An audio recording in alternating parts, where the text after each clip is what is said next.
We are training the next generation to meet the strategic challenges of tomorrow. We are dedicated to understanding in order to act better.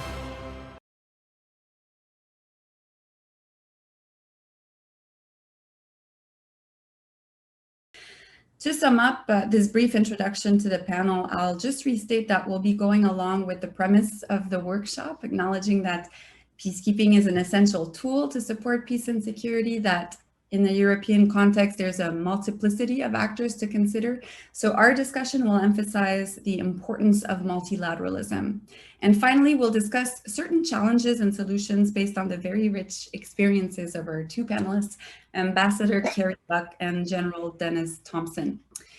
Carrie Buck est secrétaire adjointe dans le secteur des programmes économiques au secrétariat du Conseil. Carrie Buck is someone I've known for a few years. At the time, she was the ambassador to NATO and permanent representative for Canada for NATO. Her expertise within foreign affairs has also been brought to bear in Africa, Latin America, the Caribbean, Middle East, North Africa, and Afghanistan. She was also assigned to the permanent mission of Canada to the United Nations, but I'll let you look at her bio at the end of this program if you so choose. Major General Dennis Thompson served for 39 years in the Canadian Forces as an infantry officer. He was deployed in several operations in Cyprus, Germany, Bosnia, Afghanistan, and Egypt. And for many of us, Mr. Thompson, it's your role as commander of NATO's task force in Kandahar that's most memorable. In 2008, 2009, very intense years for Canadian armed forces deployed in Afghanistan. And before we delve into the topic further, I just want to thank you both for being with us. It's quite the privilege we have to be able to tap into your experience. And just to set some guidelines with regards to what we'll share with you today on this panel, I've really enjoyed the Twitter exchange for the first panel, and I think it's worthwhile to share some key insights with folks who can't join us. For our upcoming discussion, however, I'll just offer that we are speaking from our personal capacity only, and our remarks are not for attribution. So thanks in advance for respecting these guidelines. Okay, Ambassador Buck, General Thompson, let's dive in. You both have different sets of experiences when it comes to working in multilateral contexts. Let me first ask you this. What are the moments from your career that spring to mind when addressing the panel's theme? And here I'll propose two main angles that are particularly salient, so feel free to pick one or both of those angles as you wish. The first is multilateralism. Has this concept lost a bit of its luster in the past few years, or maybe you have a more optimistic view based on your own experience? And the second angle relates more closely to peacekeeping in Europe, and maybe some lessons that we could identify from the recent past in terms of what's worked well and what's not worked so well. So let's start with you, Ambassador Buck, and I'll just remind both of you that you can address the audience in either French or English. Ambassador Buck. Okay, merci. Merci beaucoup, Stéphanie. Alors, Thank you very much, Stéphanie. I'd like to make two opening comments before I give an answer to your questions.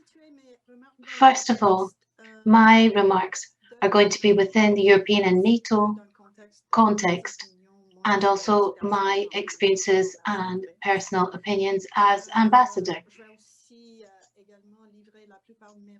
And most of my comments will be made in English, but of course I'm open and I encourage you to put questions in French. I'll do my best to answer them in French so we can have a bilingual dialogue as good Canadians.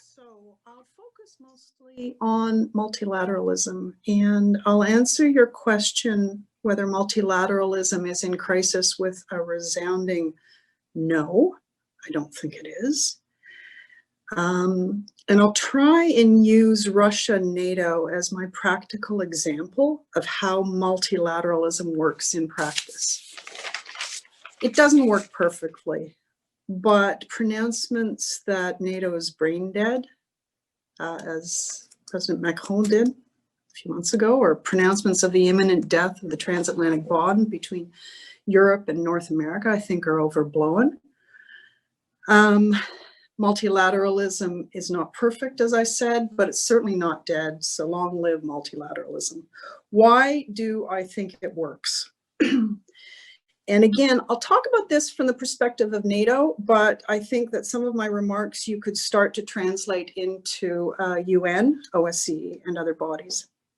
So first, at the broad strategic level, NATO continues to preserve peace in the Euro-Atlantic area. And it uses a broad range of tools, both political and military. So the original model of NATO is based on World War II, Cold War, where North American troops and assets would be ready to preserve European territory against a Soviet threat. That was then. Now it's clear that the security guarantee works in both directions. The only time NATO invoked Article 5, it was to send AWACS across the Atlantic post 9/11 to help patrol North American skies. It's also clear that NATO delivers much more than a military security guarantee for allies. First, it plays a political role, and I think that role is in many ways more important than its military deployments. And it uses a broader range of tools. It engages with an even broader network of over, I think it's up to over 80 partner nations around the globe, engaging in activities that go well beyond what we might traditionally call peace ops, with capacity building, using hard security assets to build soft security tools. Prime example, Ukraine. So in 2014, when it became clear that Russia was moving into the Donbass, moving into Crimea, excuse me, and then after that into the Donbass, it's clear that Article 5, the collective security guarantee, could not be relied on, not just because Ukraine's not an ally, it's not a member of NATO, but more importantly, because of the risk that any kind of Article 5 action might entail. But there was an immediate reaction from NATO. So I was in Ottawa, it was a Friday afternoon, late afternoon, when it became clear that borders had been breached in a very visible way. And in a way, Georgia accepted, for one of the first times since World War II. So there was immediate action. And from my desk in Ottawa, as political director at the time, we started to reach out multilaterally. Very careful choice of the multilateral tools we would use, but it was clear we had to use multilateral tools. We had to compare and ensure consistent messaging with like-minded. And in that strategic choice, it was obvious the UN Security Council, Russia's a member, that would not be a place where we could send those messages of condemnation, but we certainly could do so at NATO. And we certainly could do so after we had engineered to push Russia out, which happened fairly quickly through the G7. So those are two examples of multilateral organizations we used to start to send a pretty stark message to Russia that the violation of international borders was a violation of international law that would be resoundingly condemned by not just NATO allies, but a great number of like-minded states. So it's an example of how multilateralism can be used in a strategic way to send political messages. So in my defense of multilateralism, and again, it's not perfect, I recognize that, but I'll walk through 4 points, 4 ways in which it works. First, NATO builds multilateral organizations, I'll use NATO, builds community of values. Second, it builds larger communities of states that can work together to deliver security solutions that are more effective, more inclusive, and more multifaceted. By that, I mean not just peacekeeping, not just peace support ops, but the whole continuum across a life cycle of conflict of a mix of civilian and military tools. Third, multilateral organizations like NATO can help to maintain the rules-based order. And fourth, there's a growing understanding, as I said, that peace solutions require much more than operations, and that operations with military assets have to work alongside defense assets being used in a soft security way and civilian assets being used to bolster peace. So point one, multilateralism, how does it share a community? How does it create a community of shared values? So the Washington Treaty, the NATO treaty, was founded on principles of democracy, individual liberty, and rule of law. The human rights language is awkward, but if you think of the time when the Washington Treaty was negotiated, it makes sense. And since its inception, NATO has lived through a number of periods where NATO allies have been decidedly undemocratic. And one could argue that there's some NATO allies who recently or currently might be moving away from a democratic ideal, but that's not the point. The exceptions don't mean that the rules-based model is a failure. What I mean is that NATO serves to legitimize and embed armed forces within institutions that help prevent extreme state behavior, that help bring not just military forces, but civilian governance also closer to respect for the rule of law. So I'll give you a couple of examples. First example, NATO expansion. So post-Cold War dissolution of the former Soviet Union, in that period, neither NATO nor the EU courted post-Soviet countries. So an example, when Armenia backed off the proposed agreement with the EU under massive pressure from Russia, Brussels didn't do anything. Or when Ukraine under Yanukovych declared it would maintain neutrality from NATO and the EU, there was no pushback from either quarter. And then in 2014, when Ukraine declared it wanted to pursue a DCA with EU, and later that same year that it had NATO membership as a goal, it was the majority of Ukrainians who chose that path. So if the current Russian approach to power can be described as based on spheres of influence, where weaker states don't have the right to choose their future, Georgia, Ukraine, or Montenegro, then NATO provides a counter-argument. And that it provides a model where the international order is not just based on power relationships, but where power flows through roles and institutions, and it requires consensus. And then smaller states, and even sometimes some middle states, prefer a multilateral order where might is balanced by right, or at least by rules. My second point, multilateralism builds larger community of states that can work together to deliver security in a more effective manner. And here I'll refer to les commentaires par Monsieur Anadif dans la première ses remarques. I'm going to talk about what Mr. Anadif said this morning in the first session, where he said that peacekeeping requires not just operations on the ground, but also capacity building. Military capacity. Well, this happens in a couple of ways. 3 examples at NATO. First, accession to NATO. So no nation can become a NATO ally without a rigorous assessment of not only the capacity of its troops to fight, but to respect international humanitarian law, to respect human rights, has a functioning government with separation of military from civilian, functioning justice system, et cetera, et cetera. Example 1. Among allies, it also helps to increase effectiveness of security solutions. Here, I'll give the example of Latvia. So Canada is leading one of the 4 enhanced forward presence battle groups in the Baltics to send a message of deterrence to Russia. And as Canada deploys, you'll see that the number of troops from allied nations, there are a great number of allied nations who are participating alongside Canadian troops. Why? It helps build interoperability. So from a very practical perspective, so more effective military engagement, because these are troops who, you know, they'll practice together in theater, but you know, it's always good to renew that practice.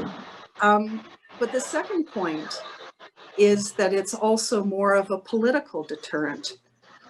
the more NATO allies deployed in the enhanced forward battalions in the Baltics, the more of a political message to Russia. If they start Deuxième télé to, encore. excusez, est-ce que vous m'entendez? Oui. I Can would you just hear me, like please? to, mention that we should all be muted except for Ambassador Buck right now to avoid any distortion. Thank you.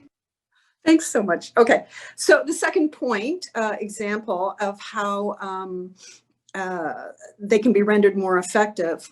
The more NATO allies that are participating in the battalion, the more the political message to Russia that if you pick a fight or if you do something that is aggressive, you're not just going to bring down the Latvian airmen or the, Latvia, one of the allies, you're bringing the whole alliance crashing down on your head. And so that kind of multilateral, multi-state deployment acts as a more, acts to send a stronger message of deterrence. And then the third example, so that's amongst allies. Then the third example of more effective NATO behavior is outside of the alliance. And here I'll go back to Ukraine as my example. So Canada deploys through Op Unifier. It's a bilateral deployment into Ukraine where we provide support to the Ukrainian military to professionalize them and to increase their capacities. But more importantly, Canada is doing that alongside other NATO allies and EU states as well, who are providing a whole range of capacity building, not just to the Ukrainian military, of course, but helping to professionalize, for instance, the Ukrainian Ministry of Defense, working with Ukrainian police, working with Ukrainian Justice Ministry, and all along that continuum from civ to mil. So to sum up on that point, on a practical level, NATO helps by giving Canada and other allies a broader range of friends to call on when we need to work together to find security solutions, and allows us to do so more effectively. And this is true militarily. I showed that through my examples. When we deploy our troops, makes them more interoperable, but it can also make them more inclusive. And it can be a forcing function. So for instance, Canada makes a point in Latvia, we've got a gender advisor there. We make a point of showcasing, for instance, there was a woman general leading our NATO training mission in Iraq, showcasing gender balance in our troops, in Canadian troops that are deployed. And that has a forcing function with other NATO allies. When there's a NATO Commander's Directive to respect women, peace, and security, NATO Commander's Directive on prohibitions on gender-based violence. When there is mandatory training and with women, peace, and security embedded in NATO pre-deployment training, and when you've got troops like Canadian troops with senior women being deployed in uniform, it makes those NATO missions as a whole more effective over time. It does take time. So it's true militarily and it's true politically that it can be more effective. So my example was when the UNSC, the UN Security Council, can't act, it's blocked from doing so by Russia or China. And the instances I gave you, NATO can be used to send political messages. And I've got a number of examples where that happened. Third point, and I'll wrap up in but 1 minute. NATO multilateralism and NATO particularly can help maintain the rules-based order. So NATO provides Canada, for instance, with a voice and a veto at one of the premier international security tables, and we can act with allies when we can't, when the UN cannot. So on a broad strategic level, NATO can help us, Canada, reinforce the rules-based system. NATO helps us filter and temper more extreme positions from states, including allies. So I'll give you an example. In the early days post-Crimea, and this is true under both the Obama administration and the early days of the Trump administration. The strong message from the US was a skepticism about dialogue with Russia. But it was very clear that the NATO consensus in dealing with Russia had to balance deterrence and dialogue. And dialogue with Russia was used as a tool of deterrence as well. So the NATO-Russia Council, fairly early on post-Crimea, was not that early, but was relaunched. And why was it relaunched? It was relaunched to send those strong deterrent messages and messages of alliance unity, condemning their actions in Crimea. And it ensured that the US stayed in that dialogue tent, which was important, right? It's important to maintain that. And my last point, peace requires a broader range of tools. So I walked you through the examples. NATO delivers hard security ops with a kinetic component, earlier days of Afghanistan, Libya, early days of Kosovo. It delivers defense capacity building inside the alliance, outside the alliance, using a range of defense assets used as more soft security tools. Helps build resilience among allies to address asymmetric threats like cyber, disinformation, and it can be used as a political tool to express political positions and to help build that international consensus that can help promote peace. But it has its limits. It has its limits. It doesn't do post-conflict broad stabilization, doesn't do the softer security points like police training. It does out of area ops, but these are limited in geographic scope, and its political outreach, while expanding, is still relatively perhaps still weak in areas like Asia, where allies are starting to turn more to consider what political messaging needs to be sent. But it's building. So in sum, Dr. Von Hlatky and Dennis, multilateralism is not broken. It's alive and well. It's not perfect, but it still delivers security. It still delivers peace. And when we look at peace ops, I firmly believe we need to look at it in a much broader way, move far away, not just from peacekeeping, traditional old style UN, or peace support, NATO's word, or broader peace operations that includes, peace support that includes political missions, but a very broad conception of a whole range of tools that need to be brought to bear. And I'll stop talking there. Dennis. Merci beaucoup. Merci Sarah Myriam et Stephanie. Thank you, Sarah, Myriam, and Stephanie. Able to attend. De mon côté, je vais répondre à la question en partageant des histoires. I'll be sharing some insights from my career. I started peacekeeping operations in Cyprus. Cyprus is part of Europe, and therefore it fits well within today's topic.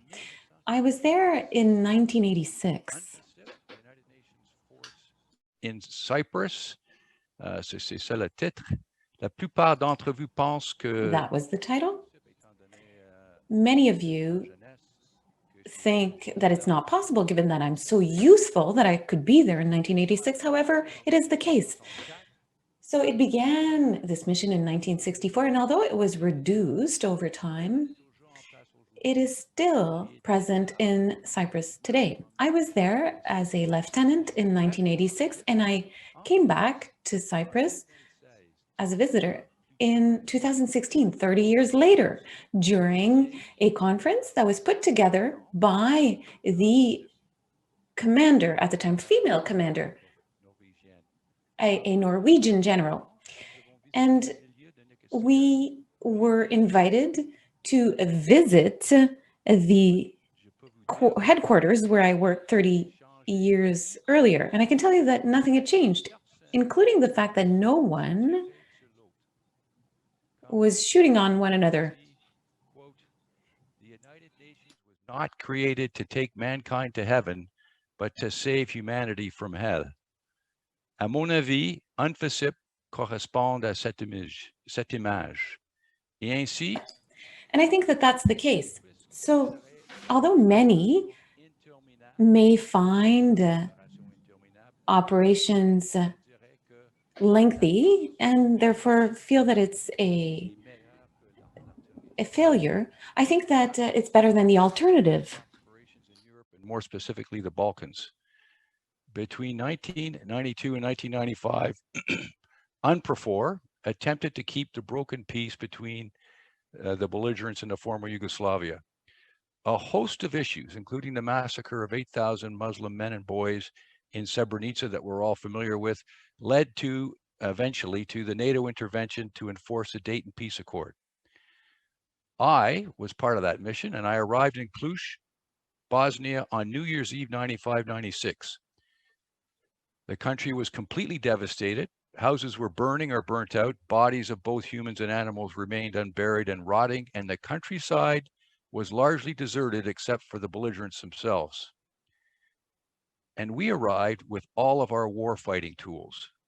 My mechanized infantry company numbered 185 soldiers, and it was embedded inside of a British cavalry regiment that deployed with 60-ton Challenger tanks and was backed up by close air support from NATO. This speaks directly to what Kerry was talking about, interoperability. Across the country, NATO had deployed some 60,000 troops. In essence, NATO smothered that conflict. In fact, and it's a fact that rarely gets dragged out, NATO suffered zero, and I do mean that, 0 deaths as a result of direct fire from the belligerents. A significant number, which speaks to Dr. Howard's point about quantity mattering in a peacekeeping operation. You do need numbers. It was a complete reversal of the crisis experienced by UNPROFOR.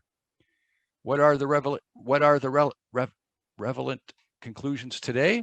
Well, twofold from my perspective. First, the qualitative and quantitative differences between UNPROFOR and NATO troops were enormous, and they directly affected the performance of these two organizations. Second, to achieve the level of overmatch that NATO did, the NATO mission was easily an order of magnitude larger than and much more expensive than the UNPROFOR mission, which reminds me of an expression by a Canadian SRSG who served in Burundi, one of the conflicts that was cited as a success. Carolyn McCaskey once said, and when she was talking about the differences of expense between conflict prevention and peacekeeping, pay me now or pay me more later. And it rings true. You do need to invest up front if you want to keep these things in the box. I finished my career with a stint as a commander in Sinai between 2014 and 2017. It was a peacekeeping operation that was tailor-made as a result of an accord between the US, Israel, and Egypt. And although it may look like a UN nation, it is not a UN nation. And only invited countries participate. However, this mission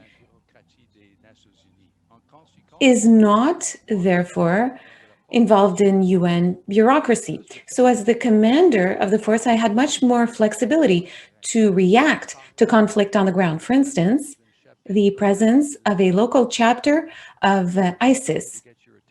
You can ask IS to do that.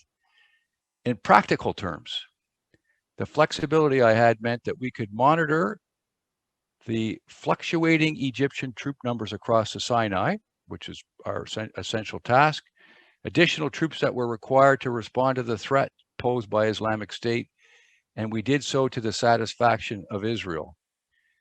At the same time, having witnessed the hostage taking in the Golan Heights of Fijian UNDOF peacekeepers during the same period, we were determined that the same fate would not befall us. The necessary changes were possible due to the quality of the troops on the ground, many of whom were European, and the streamlined chain of command. So now you could ask the perennial question, so what?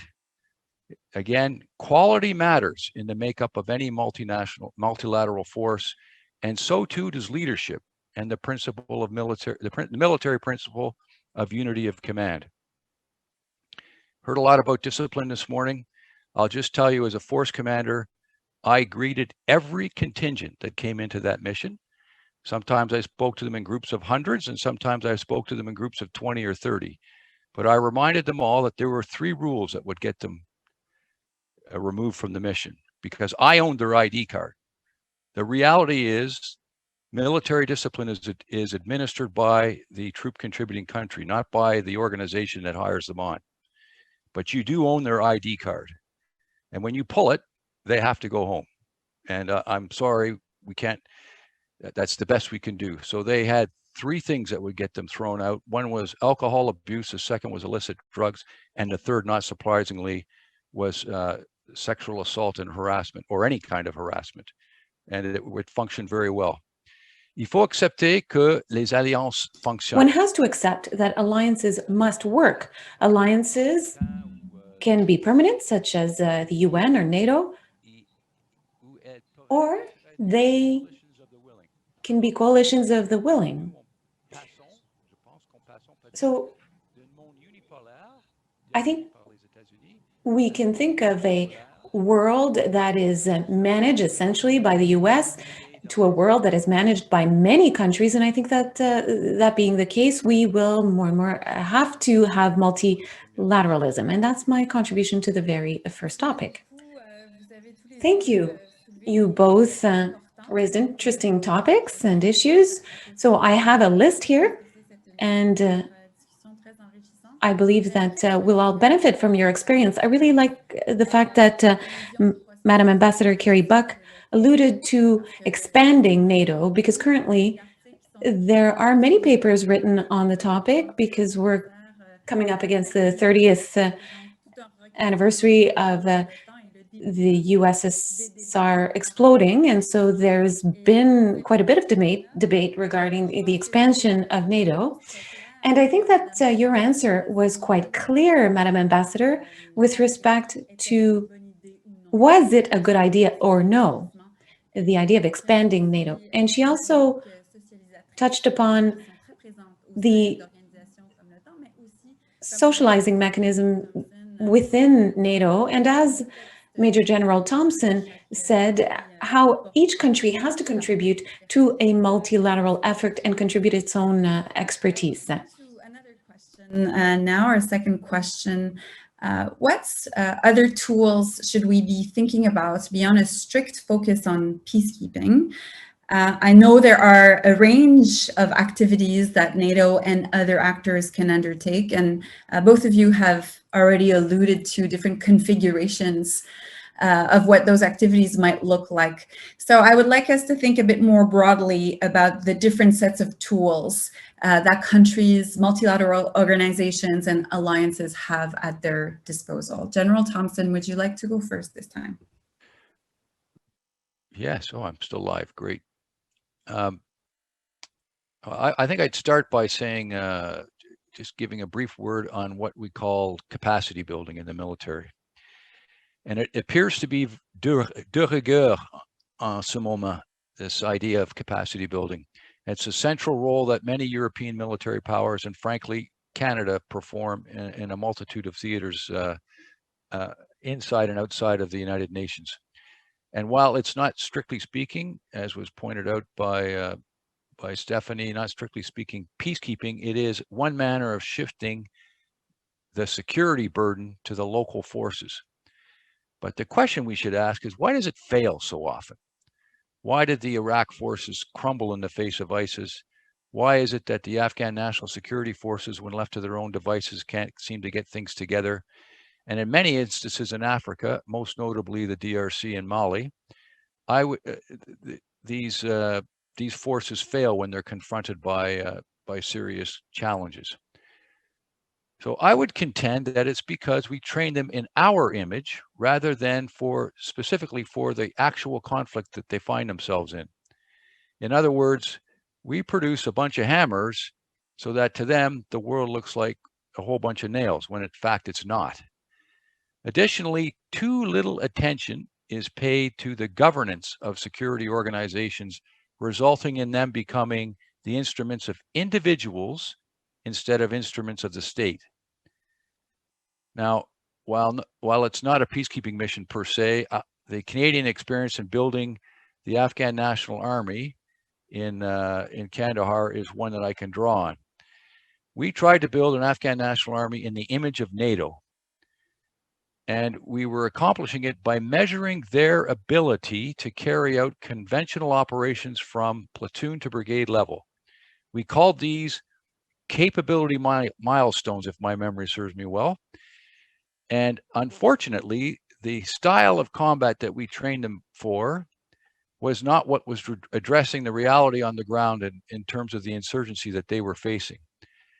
The so what, from my perspective, is that the professionalization of an army should be appropriately focused on the problem at hand, whether that's an insurgency or protection of civilians or whatever it happens to be. And it must also rope in the institutional governance, because when it doesn't, even if you have a well-trained force, it will end up working for an individual rather than the government itself.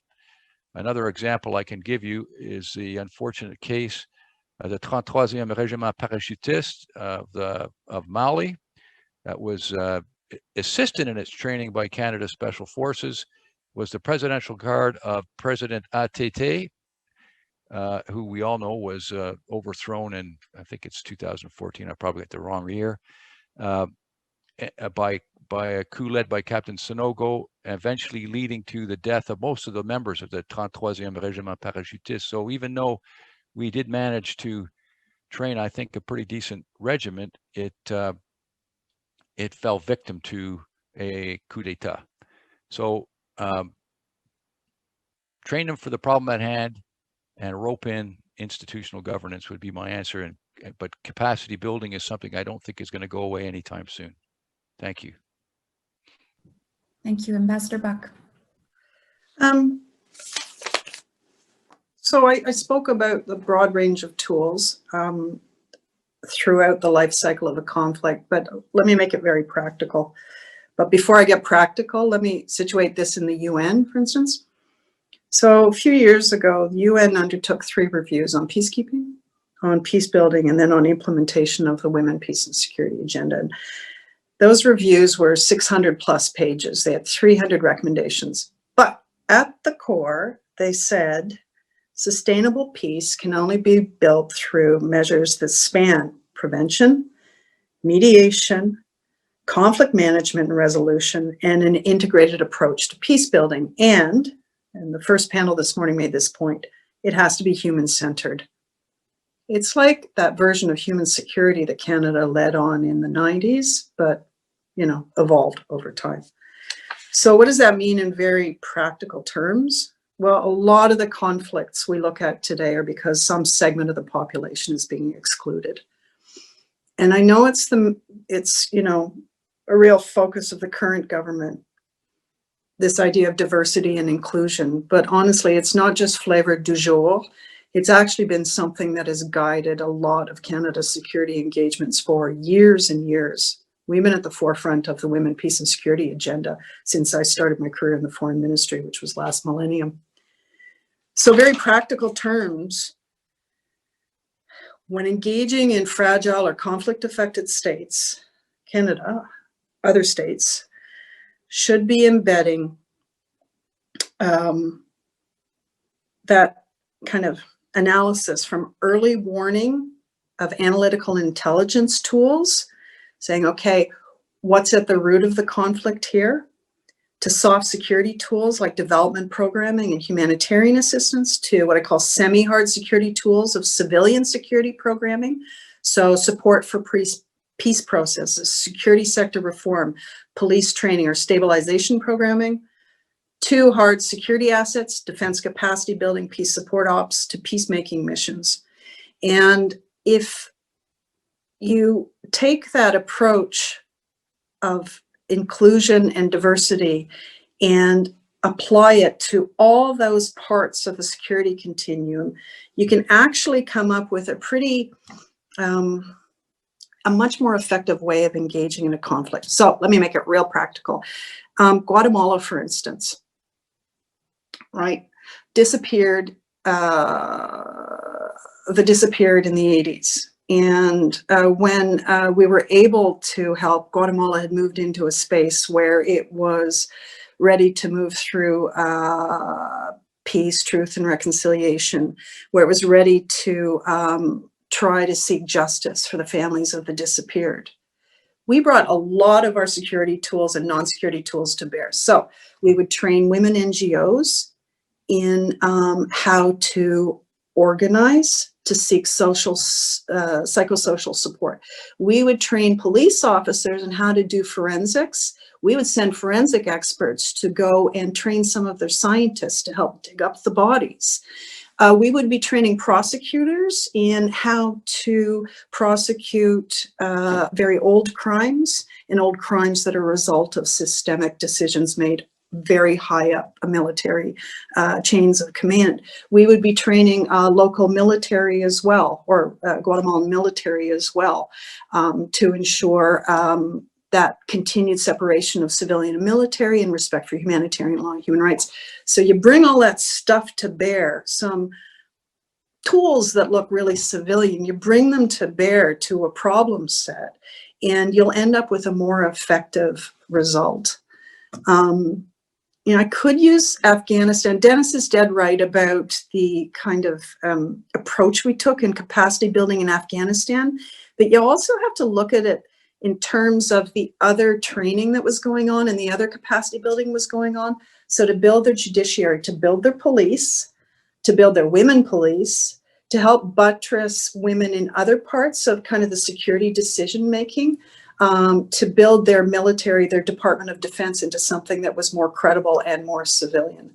We didn't get there, trying to make Afghanistan look like a unitary state that you know, hasn't had ongoing civil skirmishes for hundreds of years was, you know, it's a pretty difficult problem set.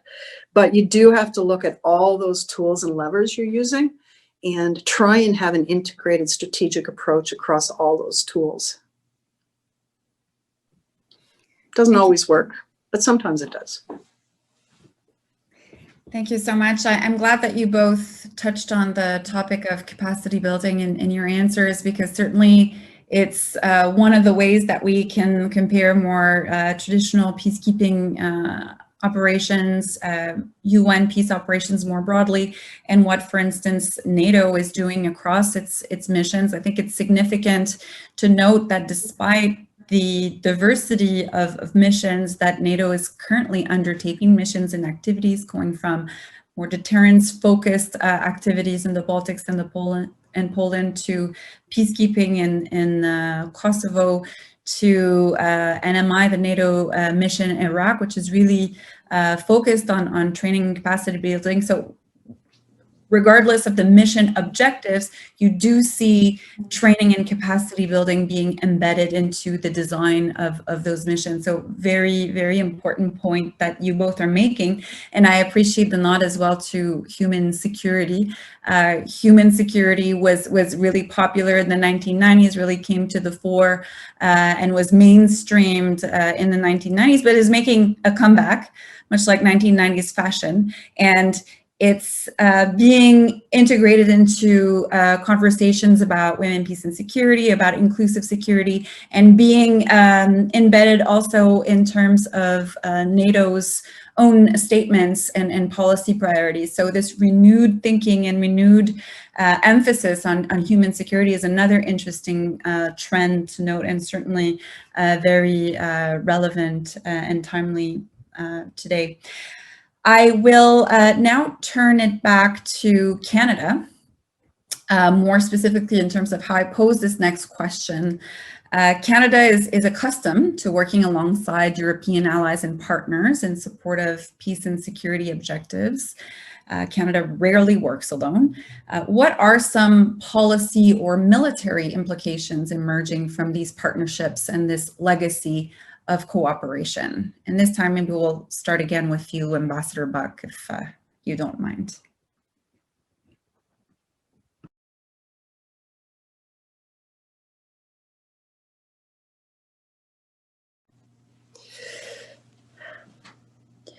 Well, that's a hard question. What are the policy? I won't tackle the military operational considerations. That's for Dennis to speak to. The policy implications. Well, Canada always has worked alongside, right? Because the capabilities brought to NATO have expanded along with the expansion of NATO. One of the directions we could have gone would have been to specialize more at NATO. And in fact, we haven't, and I think that's a good thing. Canada was there at the founding of NATO, and I think it's a really important part, not just of NATO's history, but our history. And we always saw NATO as something bigger than just a military deployment organization. We're at the forefront of putting it in the treaty that it would have that political role. And we've been there expanding its political role all along. So we're kind of core to NATO and NATO's core to us. And so for a while, remember when I started speaking, I said that, you know, the old version of NATO was North American troops moving over to protect Europe. And in fact, when Pierre Elliott Trudeau downsized our troop presence in Europe, one of the things he told cabinet at the time was that, you know, Europe can protect itself. We've got other stuff to do. But NATO's not about that. It's about that North American, European space and way beyond it. And it's about political messaging of stability and peace.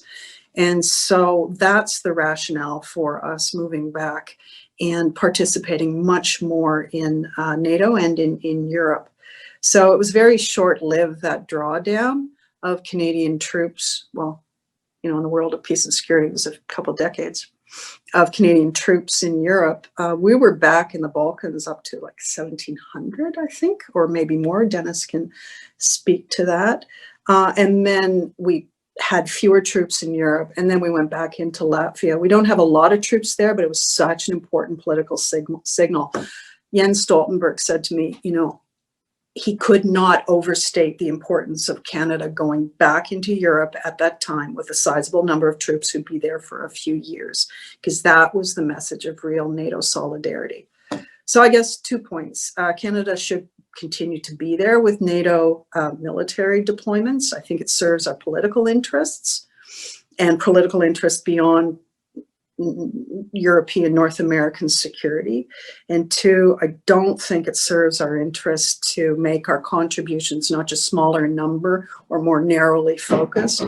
We're a country that has honestly a fair bit of capacity and a fair bit of expertise, and we bring that expertise to bear at NATO in a way that I think really helps some of the smaller NATO allies.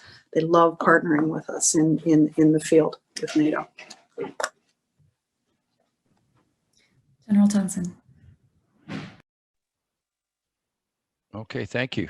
Thanks for your answer, Carrie. You set me up rather nicely. So I think the first thing we need to do is recognize that to be successful, a mission needs to have what I call quality density from top to bottom. That means that you need to have competent active force commanders overseen by equally committed civilian leadership. So in the UN context, we're talking about SRSGs, as we had this morning, and as I experienced, the title was the Director General of the MFO. They need to be supported by properly staffed headquarters that have access to and can harness capable enablers, to use a military word, intelligence feeds, logistics support, helicopters, fixed wing assets. And where the rubber meets the road, flat-footed infantrymen, properly trained, disciplined boots on the ground in sufficient numbers to create an atmosphere of deterrence to the belligerents and reassurance to the local population. This is what I mean by quality density, and it implies across the entire spectrum of conflict, not just peacekeeping. So how could we, Canada, maximize our value added and increase our influence? Well, first of all, we could get more involved in capacity building. And now I'm not talking about capacity building of local forces inside of missions, but capacity building of peacekeeping forces before they deploy. And it's worth mentioning here, because it's come up as the Women, Peace and Security theme, to mention the ELSI initiative, where Canada has committed now to training women peacekeepers in the military of Ghana and in the police of Zambia. It's proven, and in fact, I've used, it's probably the wrong word, but I've seen it work on the ground, where inserting women in a patrol will garner an awful lot more intelligence than if you leave them out. Second thing is, we could commit leadership. We could pledge to put more people into positions of SRSG and military force commanders inside of the UN. Third, as we did in Mali, we could commit more enablers because they seem to be the things that are short. There's lots of infantry around, but they're not necessarily sufficient logistics, communications, helicopters, etc., to help out these force commanders. And finally, and I think this is my most important point, especially for the young people that are listening today, we should be contributing to standing multilateral organizations on a much larger scale. To my mind, it's a straightforward matter of populating these organizations from junior to senior ranks with our best and brightest. This would help build the personal networks that help enormously when you're in the middle of a crisis. And it's a principle that that we follow inside of Canada Special Forces. We make sure that we place not just officers, but non-commissioned officers across the worldwide Special Forces network in order to develop those personal relationships so that when an emergency does arise and you pull on the lever, you actually get an answer.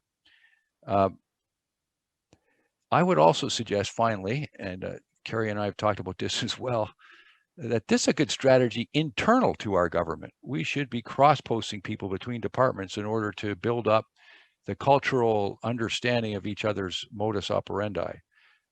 We did a lot of this during the Afghanistan period because we had no choice. They were in the field, but I think it's kind of fallen by the wayside of late, and it's something that should be re-energized.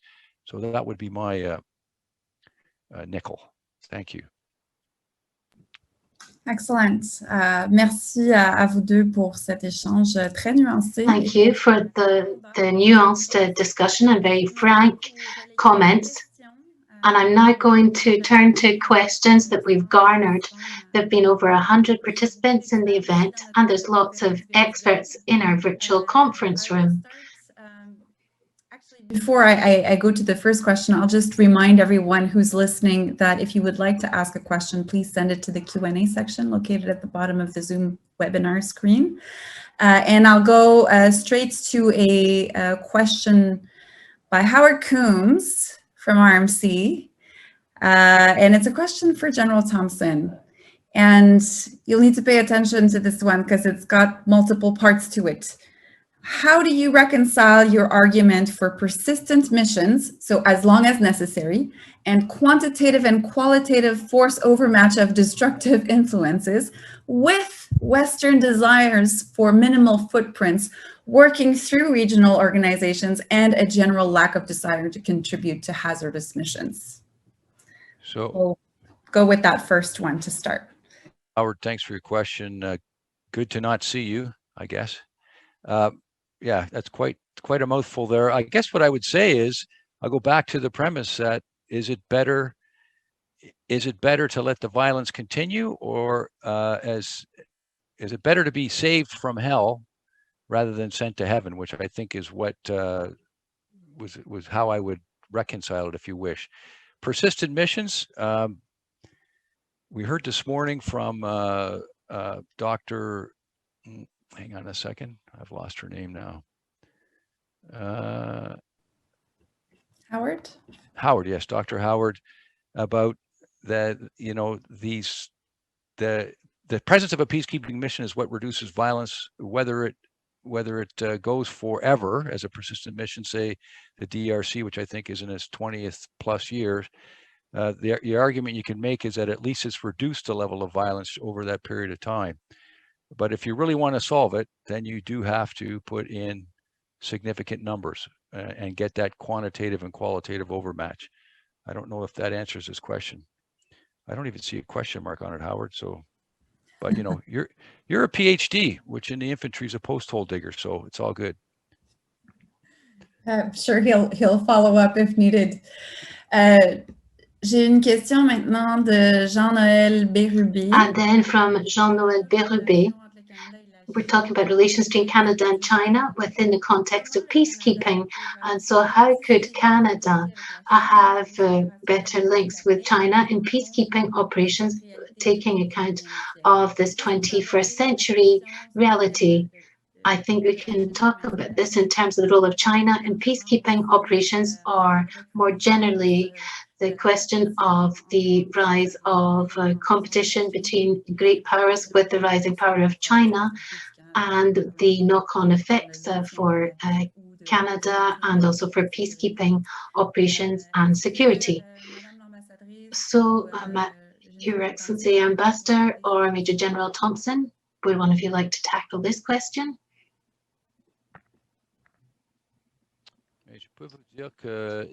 Well, I can say that China, in 2018, I was in China before the two Michaels were taken hostage.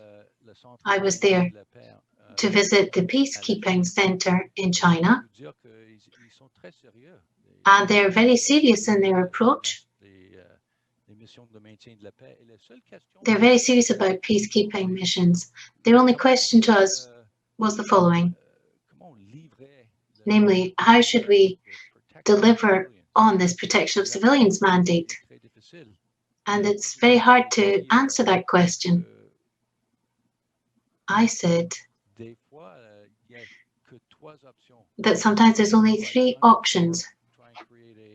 UN protected area, but that typically, unless you have the proper rules of engagement, doesn't work. You can bring them right onto your camps, as Romeo Dallaire was obligated to do, or you can just commit more numbers. And that comes back to the idea of quality density from top to bottom in order to secure the population in the true sense of the word. But those numbers are enormous. Et je pense que la Chine, ils étaient. And I think that China, well, that was 3 years ago when I went there.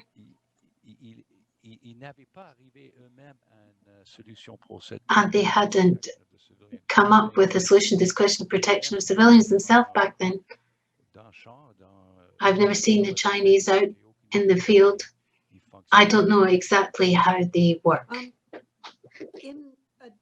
We're in a very difficult period now with President Xi and really an increasing bellicose nature of China, not just South China Sea, but across a range of kind of military activities and diplomatic activities, including hostage taking.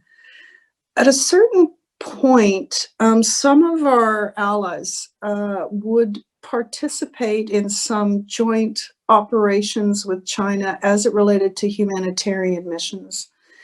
So I can't remember what natural disaster it was, but I remember we were talking to Australia at one point, and they had been working with China to undertake joint or alongside each other some naval humanitarian assistance. So there were places where the cooperation could happen, but those places where the cooperation, practical cooperation can happen have really, really narrowed. I actually haven't seen them in theater either, in the field either on PKOs, but I haven't worked on UN PKOs for a long time. So I can't really answer on that front, but I do know from just watching the evolution of Chinese behavior internationally. I mean, Jens Stoltenberg last week actually used the word bully in a statement that he issued about China's behavior. And sorry, in the world of diplomacy, and if you know Norwegian diplomats, that's a big word, right? So I don't honestly think there's a lot of space for cooperation on security issues right now. There are areas where cooperation can and does happen. For Canada, they're getting smaller.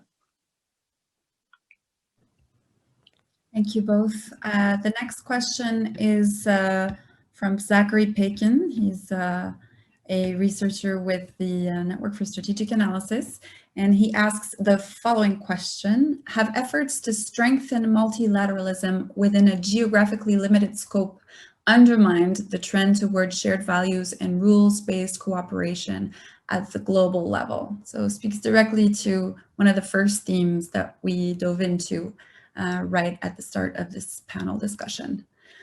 Who would like to go first, General Thompson or Ambassador Buck? Sorry, where is that? Is it in the chat box? I'm just looking for it here. Perhaps not. You said Zachary. Yes, Zachary begin.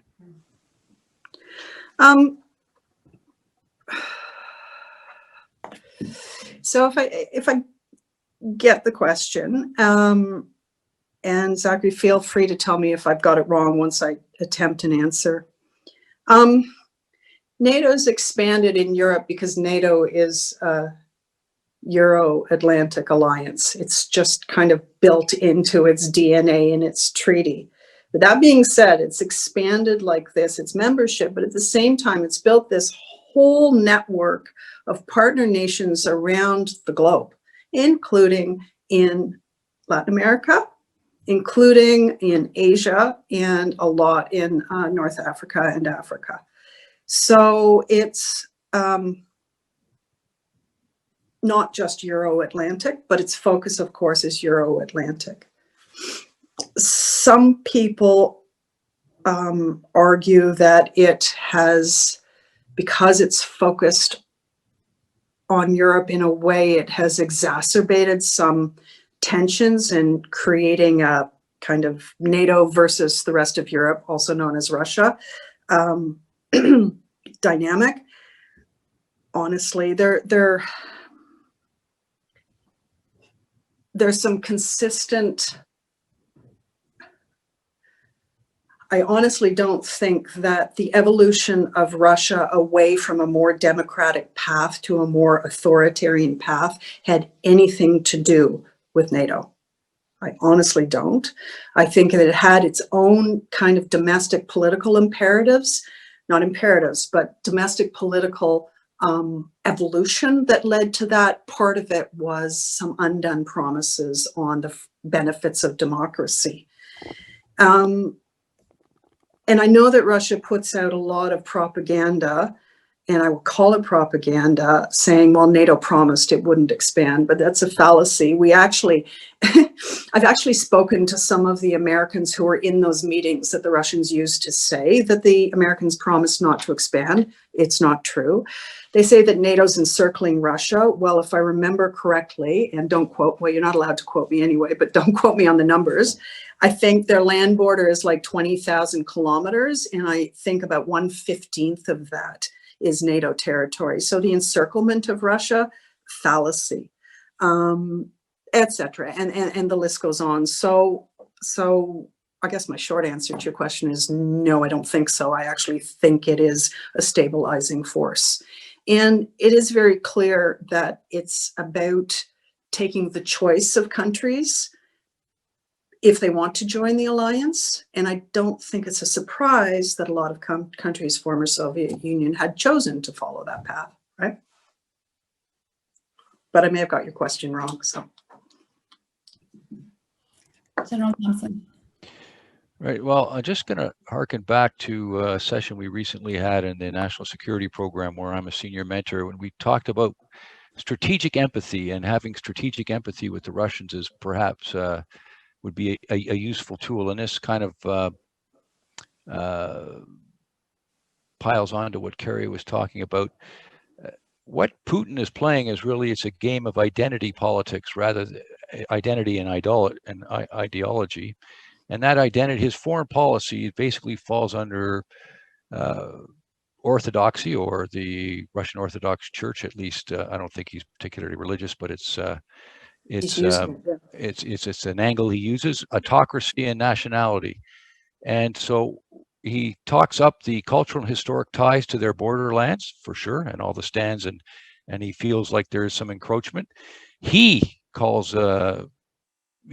flags up the vulnerability that they have brought about by NATO's expansion, but it's not something that's necessarily shared, as Kerry has mentioned. And there's a general perception that is trumpeted by Putin about the ill treatment of the West, ill treatment by the West in general, and the siege mentality that they have. So I think that speaks a lot to Russia's mindset, if you will, under Putin. Excellent. Thank you very much. Next, we have a question from le lieutenant général à la retraite, Marc Caron. Marc Caron, retired lieutenant general. As described by both speakers, to peace operations, and how do we prepare for it? General Thompson, shall we start with you? Salut, Mark. For the record, Mark's also a senior mentor at the National Security Program, so he's put me on the spot here. I think, as you know, General, the comprehensive approach is definitely a NATO term. It's one, for those that don't know, that talks about mixing all of the elements of power, if you will, or the focus areas that are in a mission, whether that's cops, courts, and corrections, or development assistance, and of course security, into one big soup, and making sure it's applied on the ground to provide a safe and secure environment and ensure that the rule of law is followed. How that is accomplished inside of a UN peacekeeping mission, my understanding is, and again, my experience is extremely dated, is that now they have this idea has been integrated in terms of, and the word escapes me here, but there's thematic approaches that are taken internal to the more complex missions, and there's more of a focus on matters other than just security in these large, complex UN peacekeeping missions. How do you prepare for it? And I think the only way to prepare for it is to train, and there certainly are a number, as I recall, a number of UN standards for different types of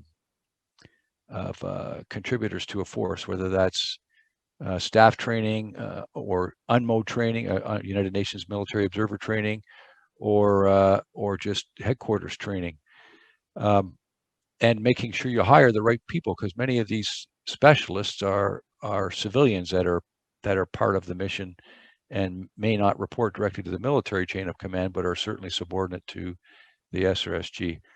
I don't know if that answers your question, Mark. Thank you, General Thompson. Ambassador Buck. Yeah, if I can take a stab at it. So before I went to NATO, I was political director. So it's like assistant deputy minister, international security. So basically, anytime something went really bad, my colleagues would give it to me. So that could be a war, it could be a natural disaster. And so lessons I learned about how to do this in practice. One, we'd set up a whole of government task force very, very quickly after the start of a crisis, whatever the crisis was. And that whole of government task force would seek to do a number of things. It would seek to have an integrated country approach. So we knew that the objectives that we were trying to achieve could be achieved using our military assets, our civilian security assets, our development assistance assets, and even sometimes our trade assets, right? So we'd bring those to bear, and sometimes our immigration regime. So we'd set up our objectives in a way that meant to align our policy approach. Second, we'd try and set up our people so they lived in each other's business lines. So for the Haiti quake, I led the response to the Haiti quake, for example. We would have CAF, Canadian Armed Forces person, embedded in our coordinating unit, START at the time, that was coordinating the whole of government response to that, and I would have civilians embedded over in the CAF. Then in theater, we would make sure that whatever theater presence, well, we called it theater then because we deployed a frigate, but anyway, so the senior CAF officer would understand his relationship or her relationship with the ambassador in country, and they would speak with one voice. We did that in Afghanistan too.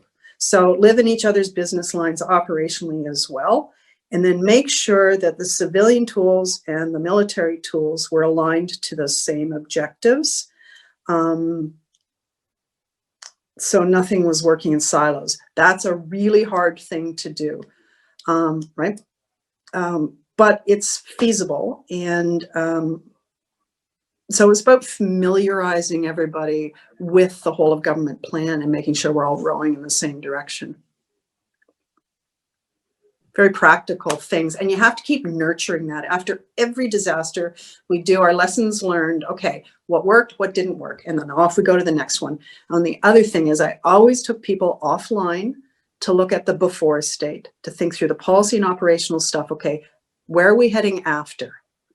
Haiti, for instance, how do we build back better? How do we make natural disaster resilience? And how do we use all those tools I talked about during the crisis? How do we bring them to bear post? So. Excellent, thank you. I'm going to now turn to a question from Colin Townsend. And it's really a question for both speakers. In your estimation, does Canada have the political will to engage in serious peace operations anymore? Serious here meaning contributions of needed capabilities to active missions as opposed to garrison and capacity building missions like Latvia or Ukraine.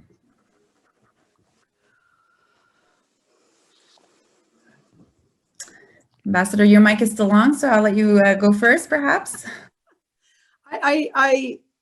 Listen, I'm not speaking for the government here, and I'm doing domestic economic files right now, and that was a mischievous question, Colin.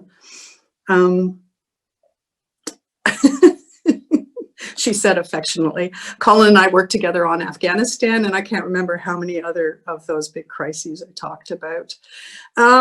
Canada has the political weight internationally. You know, we're so Canadian. We use words like, you know, the world needs more Canada, and then we don't believe it ourselves. And we've been like this for as long as I've been working on these files. So we have the international weight.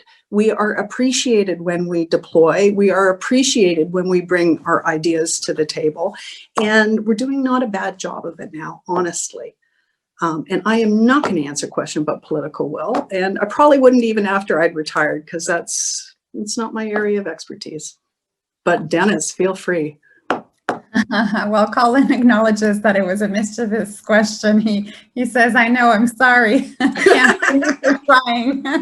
So well played, Ambassador. Look, in terms sorry.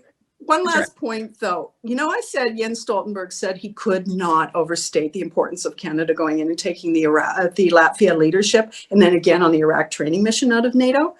That's us putting our, you know, we're walking the talk. It's really important. And we're still there in both of them, so. Thank you. And let's see how General Thompson handles a mischievous question. Well, yeah, mischief. I'm going to go back to what Bruno Charbonneau said this morning. And he was talking about our mission to Mali. Am I still on? Yeah, okay, we're still going here. Yeah, he was talking about our mission to Mali, and he said, you know, we provide these enablers for a year, restricted period of time, but in essence, no risk, and they weren't in touch with the local population. So the real impact on MINUSMA, and as much as I know the two commanders, as much as I love these guys, was zero. That answers the question right there, and I'll just leave it at that. You got the proof is in the pudding. All right. Then we have a question from Mike Shaw from UNDPO, and it's addressed specifically to General Thompson. Can you explain or provide your perspective on the importance of linking the strategic end state with the CAF's operational objectives of peacekeeping operations and the role of intelligence? And while you meditate on this question, I'll also ask another question from Jessie Benoit, because I know we're coming to the end of our time. And this question can be both for General Thompson or Ambassador Buck, because he asks this. You said quantity matters in peacekeeping. Do you think other allies of NATO believe that assertion? So with the NATO focus there, maybe Ambassador Buck will pounce on that one. But General Thompson, feel free to address one or both of the questions just posed by our participants. Right. Well, thank you, Mr. Shaw or Michael Shaw, for your question. Yeah. The strategic end state of a mission, it depends on the mission. Remember, now I was in a mission that has no strategic end state. The MFO is going to be in the Sinai for as long as Egypt and Israel want it there. And at the moment, they're very happy to have it there because it's resolved that conflict. You know, Israel has withdrawn from the Sinai, and there's no nastiness between those two countries, even if the street in Egypt still thinks Israel is the evil incarnate.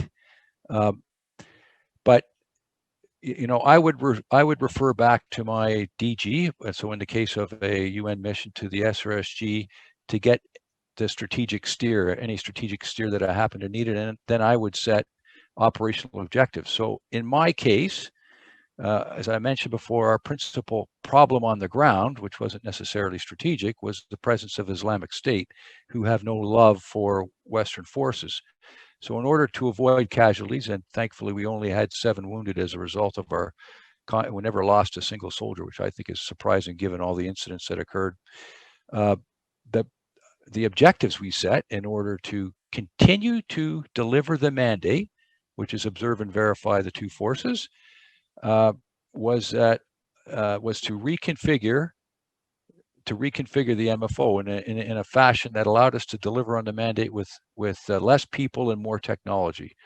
So that is it's extremely important that you recognize what the environment is you're in and what changes are necessary in order for you to continue to deliver on your mission. The role of intelligence is extremely important.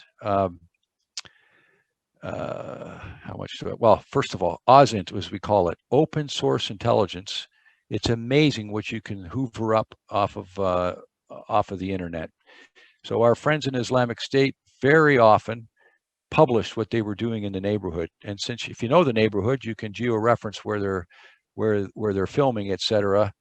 And you'll certainly learn very quickly where the places are to avoid, because we weren't part of that fight. That was an Egyptian problem.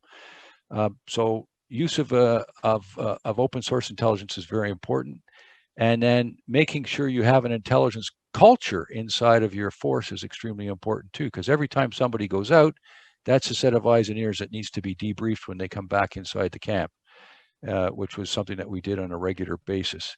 You also need a mechanism to create.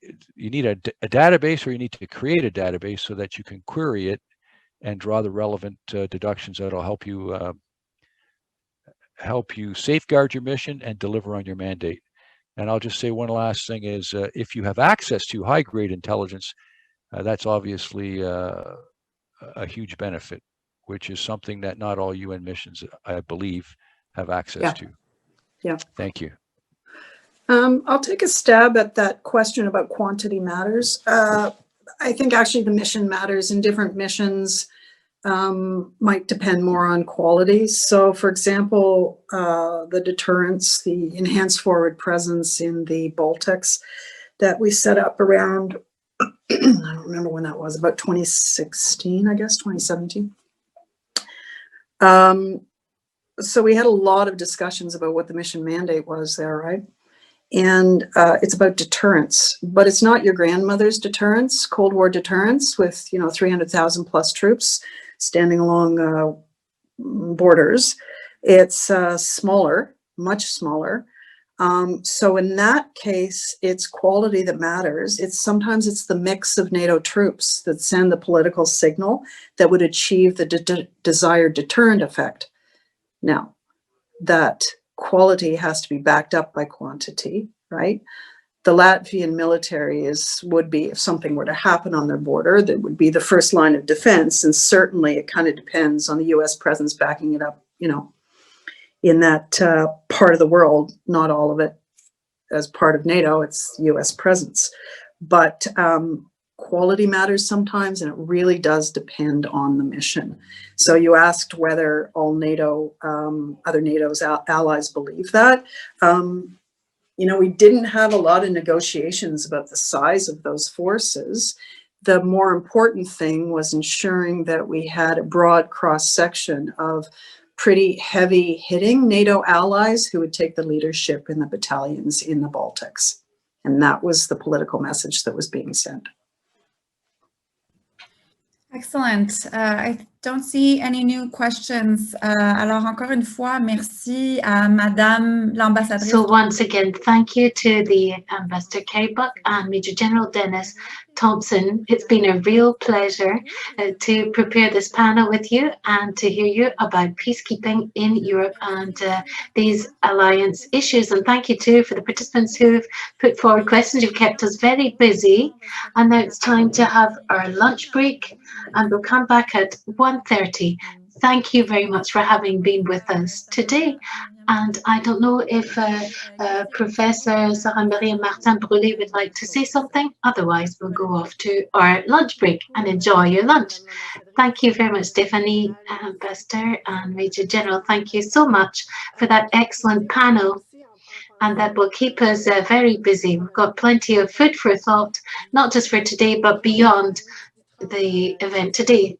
So let's come back at 1:30 Eastern Time for the second part of this conference. And this will really be dedicated to students, the next generation for security and defense experts, and in particular peacekeeping.